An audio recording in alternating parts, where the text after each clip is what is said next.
আমরা তো জানি জন্মদিন উদযাপন করা জায়েজ নেই, কিন্তু আমরা দেখলাম বন্যা দুর্গত ক্যাম্পে শিশুর জন্ম উপলক্ষে আসন্না ফাউন্ডেশন ভালো খাবারের আয়োজন করেছে। এটা কিভাবে জায়েজ হতে পারে? শনিবার আর বুধবার নাকি নখ কাটা যায় না, এটা কি সত্য? 4 রাকাত নামাজ ভুলে 3 রাকাত পড়ে সালাম ফিরিয়ে ফেললে করণীয়? ভাদ্র মাসে মেয়ে বিয়ে দিলে অমঙ্গল হয় বলে গ্রামাঞ্চলে শোনা যায়, এটা কি সঠিক? আমাদের এলাকায় কিছু মানুষ বলে কবরে মাটি দিলে তিনি 3 মুষ্টি দিতে হবে, এর কম দেওয়া যাবে না, এটা কি ঠিক? কি কোনো মহিলা অন্তঃসত্ত্বা থাকা অবস্থায় তার কোনো আত্মীয় মারা গেলে তাকে দেখতে দেওয়া হয় না, এতে নাকি মৃত ব্যক্তির কষ্ট হয়? আসলে কি অন্তঃসত্ত্বা অবস্থায় মৃত ব্যক্তিকে দেখার পরে নিষেধাজ্ঞা আছে? জোহরের সুন্নতের 3য় রাকাতে থাকা অবস্থায় জামাত শুরু হয়ে গেলে করণীয় কি? চলুন তাহলে আর বিলম্ব না করে আমরা প্রশ্নোত্তর আলোকিত প্রবেশ করি।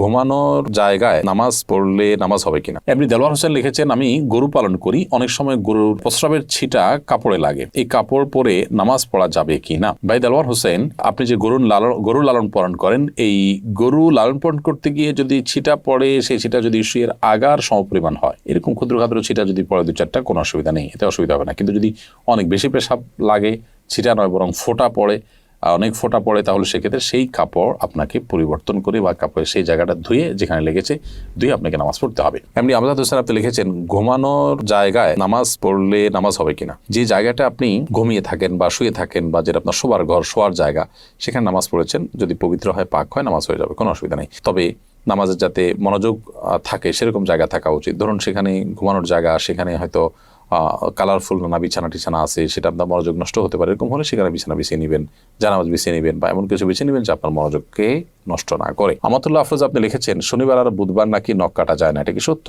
নখ কাটার নির্দিষ্ট কোনো দিনক্ষণ নাই যে এই সময় নখ কাটতে হবে বা এই সময় নখ কাটা যাবে না। সারা সপ্তাহের যে কোনো সময়, যে কোনো দিন, রাতে দিনে আপনি নখ কাটতে পারবেন। শুক্রবার নখ কাটাকে কেউ কেউ মুস্তাহাব বলেছেন, কোনো সালাফের আমল রয়েছে, এর বাইরে আসলে এটাকে সুন্নাহ বা ওই দিনই কাটতে হবে এমন কোনো বাধ্যবাধকতা নেই, আর নিষেধাজ্ঞা তো কোনো দিনের জন্যই নাই। বিদায় শনিবার বুধবারে নখ কাটা যাবে না মর্মে কথা যদি কেউ বলে থাকেন, সেটি নিছকই কুসংস্কার এবং দলিলবিহীন একটি কথা। জান্নাতুল ফেরদৌস লিখেছেন, কোনো মহিলা অন্তঃসত্ত্বা থাকা অবস্থায় তার কোনো আত্মীয় মারা গেলে তাকে দেখতে দেওয়া হয় না, এতে নাকি মৃত ব্যক্তির কষ্ট হয়। আসলে কি অন্তঃসত্ত্বা অবস্থায় মৃত ব্যক্তিকে দেখার পরে নিষেধাজ্ঞা আছে?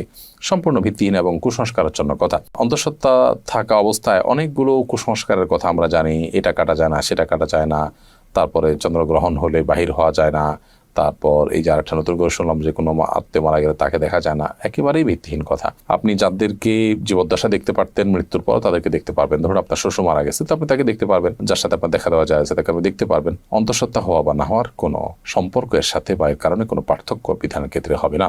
এমডি মুস্তাফিজুর রহমান লিখেছেন, তেলাওয়াতের সেজদার বিধান কি? যদি সেজদা না করা হয় তাহলে কি গুনাহ হবে? ভাই মুস্তাফিজুর রহমান, তেলাওয়াতের সেজদা দেওয়া ওয়াজিব। আপনি কোরআন কারীমের সেজদার যে আয়াতগুলোতে সেজদা বিষয়ক নির্দেশনা রয়েছে এবং তার পাশে সেজদা লেখা আছে, এগুলো তেলাওয়াত করলে আপনাকে সেজদা দিতে হবে।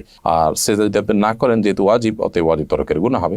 SH মোহাম্মদ আল জাবির আপনি লিখেছেন, ভাদ্র মাসে মেয়ে বিয়ে দিলে অমঙ্গল হয় বলে গ্রামাঞ্চলে শোনা যায়, এটা কি সঠিক? না, এরকম কোনো কথা নেই। বিয়ের ব্যাপারে এমন কোনো সময় বা এমন কোনো কাল নেই যে সময় কালে বিবাহ হলে কোনো প্রকার ক্ষতি হতে পারে বা উপকার হতে পারে। বিবাহ সব সময় করা যায় এমন একটি বিষয়। শুধুমাত্র হজের এহরামরত অবস্থায় বিবাহ বন্ধনে আবদ্ধ হওয়া নিয়ে ওলামা ইকরামের ভিন্ন মত আছে। একদল ওলামা ইকরাম জায়েজ বলেন, অন্য দল ওলামা ইকরাম না জায়েজ বলেন। তবে এর বাইরে অন্য বছরের অন্য কোনো সময়, রমজানের বাইরে, কাটা চাঁদ বলে আপনার জিলহজ মাসে, কোরবানিদের মাসে, সে মাসে, কিংবা এই ভাদ্র মাসের কথা আমি নতুন জানলাম, তো এরকম কোনো মাসে বিয়ে করলে কোনো অমঙ্গল হয়, মঙ্গল হয়, এরকম মনে করলে সেটি কুসংস্কার এবং বেদাত হবে। এ ধরনের কুসংস্কারের জন্য বিশ্বাসী হওয়া যাবে না। আমাদের এলাকায় কিছু মানুষ বলে কবরে মাটি দিলে তিনি 3 মুষ্টি দিতে হবে, এর কম দেওয়া যাবে না, এটা কি ঠিক? না, এরকম কোনো বাধ্যবাধকতা নেই যে কবরে মাটি 3 মুষ্টির কম দেওয়া যাবে না, দিলে কোনো হবে এমন কোনো কথা নেই। কবরে মাটি আপনি 3 মুষ্টি, 5 মুষ্টি, 7 মুষ্টি, 6 মুষ্টি, যা খুশি দিতে পারেন। এমনকি মুষ্টিতে দিতেই হবে এমন কোনো বাধ্যবাধকতাও নেই। আপনি কোদাল দিয়ে দিতে পারেন, অন্য কোনোভাবে দিতে পারেন। মৃত ব্যক্তিকে দাফন করা ফরজে কিফায়া। সমাজের কিছু মানুষ যদি সেটি করেন, সবার তরফ থেকে সেটি আদায় হয়ে যায়। অতএব মৃত ব্যক্তিকে দাফন করার এই কাজে আপনি শরীক হলেন, একটু মাটি দিলেন, এটা সবের কাজ, সেটা আপনি করেন। বাট আপনার এটা মাথায় রাখা দরকার যে 3 মুষ্টি দিতে হবে এরকম কোনো বাধ্যবাধকতার কথা কোরআন বা সুন্নাহর কোথাও বলা হয়নি।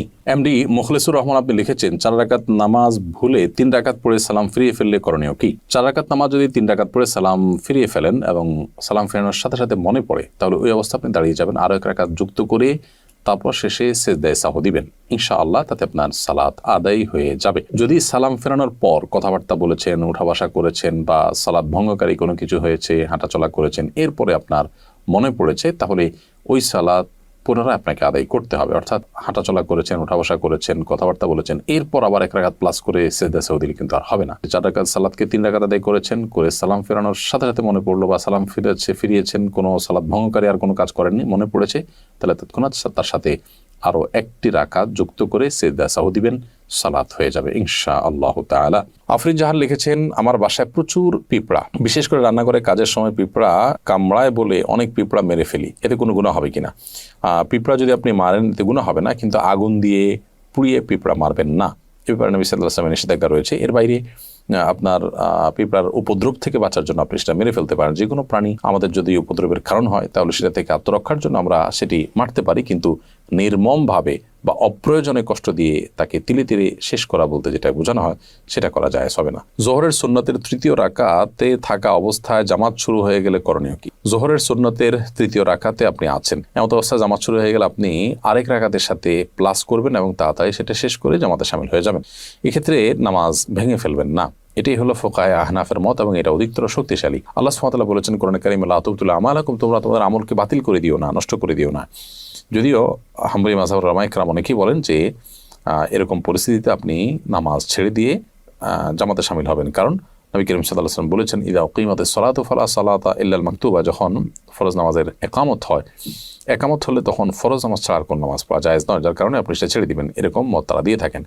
মূলত এই হাদিসের আরেকটা ব্যাখ্যা হতে পারে, সেটা হলো যে যখন একামত শুরু হয় তখন আর ফরজ নামাজ ছাড়া অন্য কোনো নামাজ নয়, অর্থাৎ অন্য কোনো নামাজ শুরু করা যাবে না। কিন্তু শুরু করা নামাজ যে ভেঙে ফেলতে হবে সেটা কিন্তু এখান থেকে পরিষ্কার বোঝা যায় না, অর্থাৎ এটার একাধিক ব্যাখ্যা হওয়ার সুযোগ আছে, বিধায় এটা দিয়েই চূড়ান্তভাবে প্রমাণ করা যে নামাজ ভাঙা যাবে সেইটা সঠিক নয়।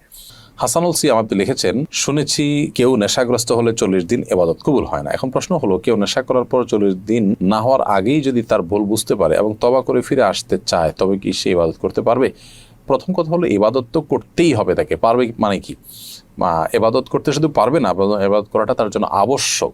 40 দিন ইবাদত কবুল হবে না এই ভেবে তিনি যদি 40 দিন নামাজ পড়া বাদ দিয়ে রাখেন তাহলে তো ডাবল গুনাহ হবে তার। কবুল না হওয়ার 2টা অর্থ আছে।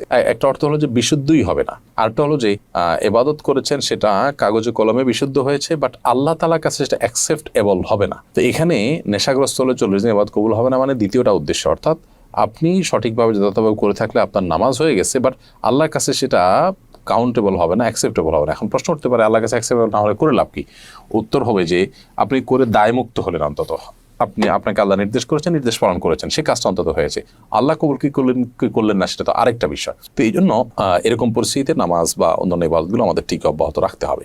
আমরা তো জানি জন্মদিন উদযাপন করা জায়েজ নেই, কিন্তু আমরা দেখলাম বন্যা দুর্গত ক্যাম্পে শিশুর জন্ম উপলক্ষে আসন্না ফাউন্ডেশন ভালো খাবারের আয়োজন করেছে, এটা কিভাবে জায়েজ হতে পারে? দেখুন, প্রথম কথা হলো যে শিশুর জন্মের দিনটি, যে দিনে সে জন্মগ্রহণ করেছে, এই দিনটিতে বাবা মা আত্মীয় স্বজন সবাই আনন্দিত, এবং সেই দিনে আনন্দিত হয়ে তারা যদি ভালো খাবার খান, মিষ্টি কিনেন, এটা নাজায়েজ পৃথিবীতে কেউ কোনোদিনই বলেনি।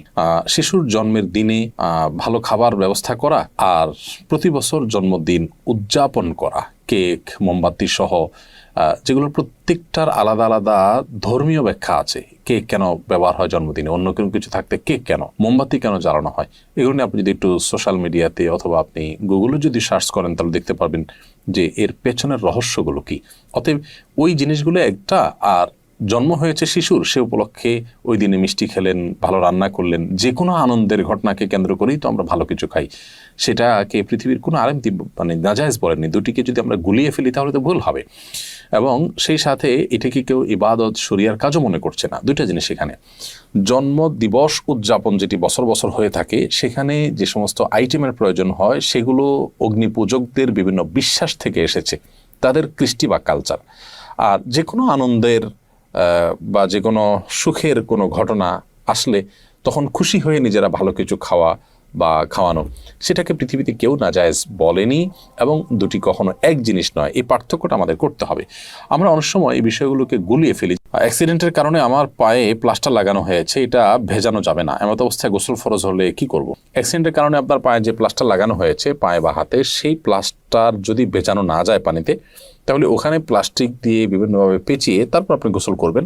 আর যদি সেখানে প্লাস্টিক দিয়ে পেঁচিয়ে গোসল করলেও পানি লেগে যাওয়ার আশঙ্কা থাকে, তাহলে কোনোভাবে কোনো কিছুতে রেখে উঁচুতে, কোনো একটা মোড়াতে বা কিছুতে রেখে এরপর আপনি আলতো করে পানি দিয়ে বাকি শরীর ধোবেন এবং সেই ব্যান্ডেজের জায়গাটা বা প্লাস্টারের জায়গাটা ভিজা হাত দিয়ে উপর দিয়ে আপনি মুছে নেবেন। ব্যাস, তাতে ইনশাআল্লাহ আপনার গোসল হয়ে যাবে। একইভাবে আপনি উযুও করবেন।